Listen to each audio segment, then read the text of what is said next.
सेममध्ये applied science आणि mathematics म्हणून तुम्हाला सब्जेक्ट असतात, जे एक्स्ट्रा सब्जेक्ट असतात ते जर का तुम्ही पास झाला तर तुम्हाला त्या सेकंड सेममध्ये नाहीत अभ्यास करावे लागेल. इलेक्ट्रॉनिक्स, इलेक्ट्रिक हे दोन्ही सब्जेक्ट आम्हाला अप्लाइड सायन्समध्ये सेम व्हॅल्यू सोबत होते, जी व्हॅल्यू फिजिक्सला आत्ता तुम्ही देता.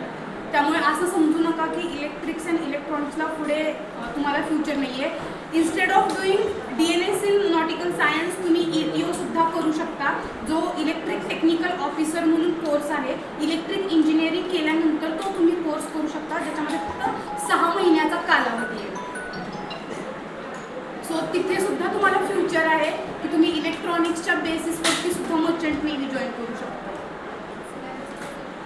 सिलेबस सेम आहे जो तुम्ही आत्ता शिकताय. ट्रान्सड्युसर्स, ट्रान्सफॉर्मर्स, डायोड्स हे सगळं तिथे पण आहे. सेम सगळं अप्लाइड इलेक्ट्रॉनिक्स, इलेक्ट्रिक आहे. त्यामुळे इलेक्ट्रॉनिक्सवरती सुद्धा फोकस करा आणि नक्कीच तुम्ही सगळेजण बेटर कराल. I hope so. All the very best.